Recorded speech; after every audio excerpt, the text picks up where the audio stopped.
Fala pessoal, o professor Marques Cruz com vocês aqui em mais um vídeo no canal Marques Edu. No vídeo de hoje a gente vai falar sobre uma coisa que para muitas pessoas que estão do lado de fora, que não vivenciam o setor público, né, há muito aquela ideia assim, a pessoa pode fazer o que quiser e depois que ela for estável não é demitida de forma alguma, né?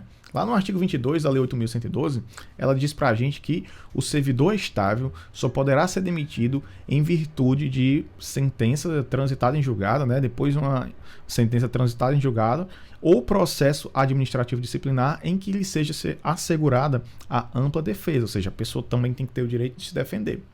Então, obviamente que a própria lei está dizendo pra gente, a pessoa pode sim ser demitida, né? Ele fala, o servidor estável só perderá o cargo nessas condições. E aí eu deixo para vocês uma pergunta aqui nos comentários, quero ver quem vai saber responder essa.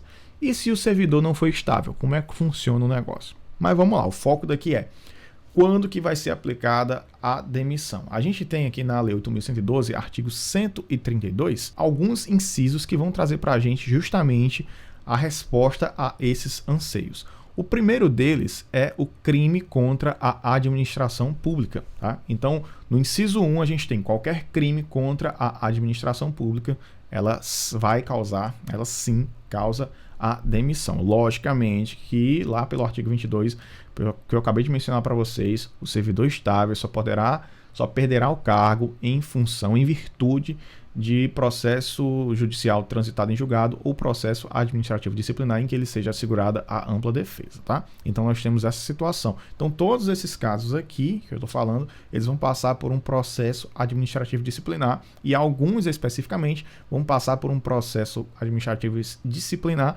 só que através do rito sumário, tá? E os que vão passar pelo rito sumário são justamente esses aqui que eu deixei para vocês com a exclamação, tá? Então, no caso, abandono de cargo gera demissão. Então, se você sabe de uma pessoa que faltou mais de 30 dias consecutivos sem justificativa, tá? Então, se a pessoa faltar mais de 30 dias, se ela faltou 30 dias, já vai ser demitida? Não, faltou mais de 30 dias. A partir do 31º dia consecutivo, a pessoa é demitida, vai passar por um processo administrativo disciplinar, obviamente para poder apurar, para saber qual foi realmente aquela causa, mas a lei já prevê, faltou mais de 30 dias consecutivos, demissão. Outra situação que é muito parecida, né, com o abandono de cargo é a inassiduidade habitual, lá no inciso 3 do artigo 132, que é o objetivo aqui desse vídeo.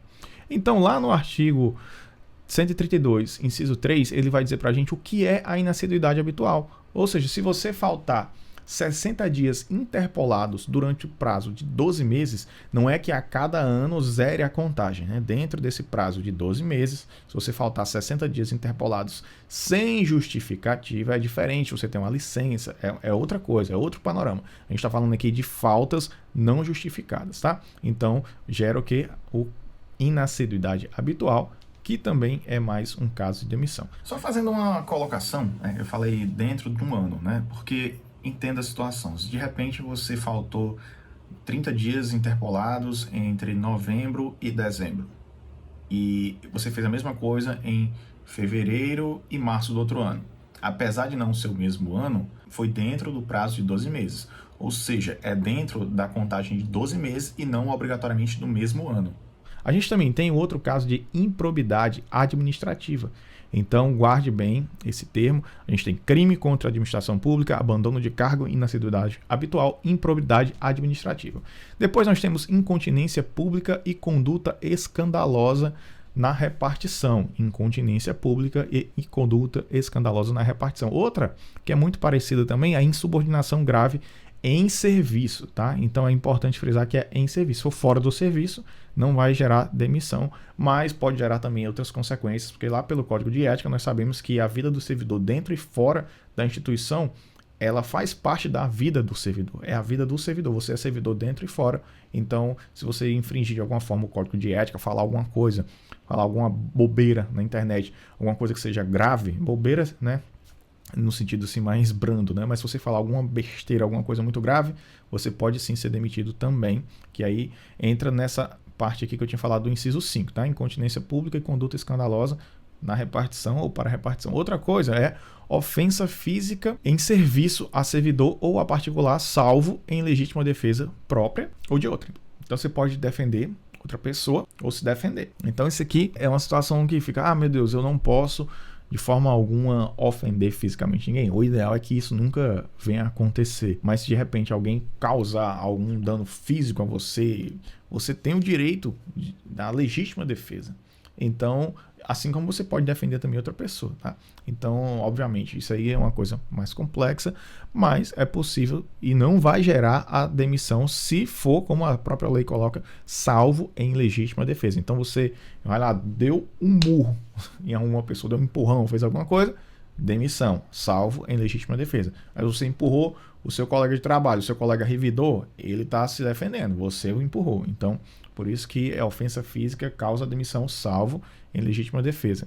Aplicação irregular de dinheiros públicos também. Então, quando você aplica de forma irregular uma verba, um orçamento, você faz uma coisa ali, que aí também entra um pouquinho que a gente vai ver lá na frente dentro da corrupção, né? Revelação de segredo do qual se apropriou em razão do cargo, também é uma outra situação. Lesão de cofres, lesão aos cofres públicos e dilapidação do patrimônio nacional. Corrupção, também é um caso que gera demissão, tá? Acumulação ilegal de cargos, tá? Veja a exclamaçãozinha aqui que eu coloquei, a mesma exclamação que eu coloquei, abandono de cargo, inassiduidade habitual. Nesses casos aqui, a gente tem o PAD no rito sumário, que é o quê? A metade do tempo. Se era 60 mais 60 dias, aqui são 30 dias, tá?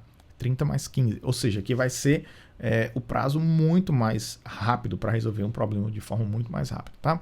Depois disso, a gente vem aqui para a transgressão dos incisos 9 ao 16 do artigo 117. E aqui que tem aquela coisinha que eles gostam de cobrar. Porque nós temos aqui 12 incisos. Nesses 12 incisos, eles são bem diretos, né? Todos que a gente acabou de ver aqui.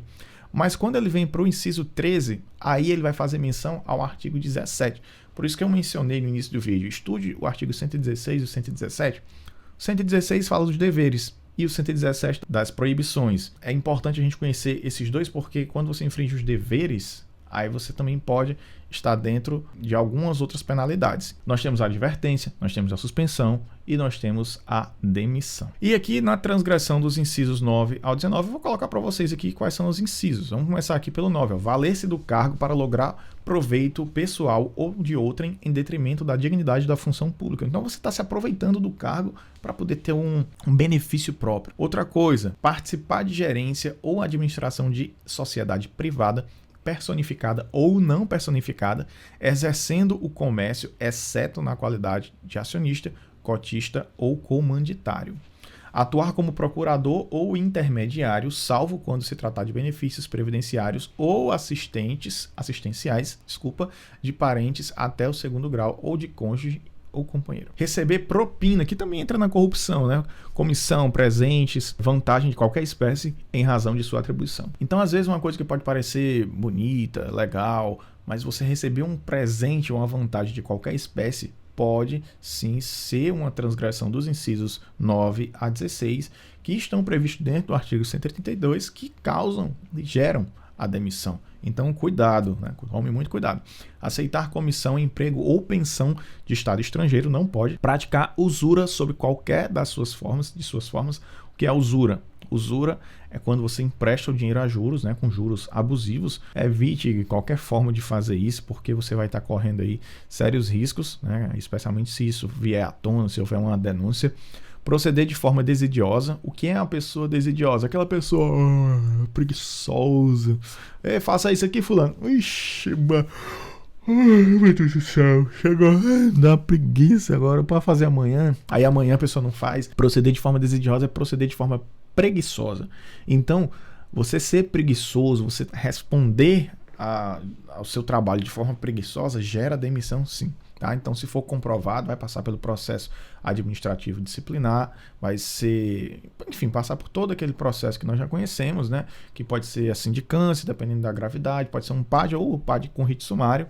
Então, nesse caso aqui não é um rito sumário, né? Vai ser um PAD, mas ele já é o que? Para demissão mesmo. E a outra situação que acontece bastante, utilizar pessoal ou recursos materiais de repartição em serviços ou atividades particulares, tá? Então, pessoal, essas são as causas, né, as situações, são os casos em que nós temos em que a demissão é aplicada, tá bom? Então, se você gostou desse vídeo bem direto, bem rápido, não esquece de me seguir aqui, ó, lá no @marquescruz, lá no Instagram, de se inscrever aqui no canal, deixar o seu like, clicar no sininho e indicar esse vídeo para outra pessoa que vai fazer aquele concurso, que tem um sonho de alcançar a sua tão almejada vaga no Serviço Público Federal. Até um próximo vídeo e valeu, tchau, tchau.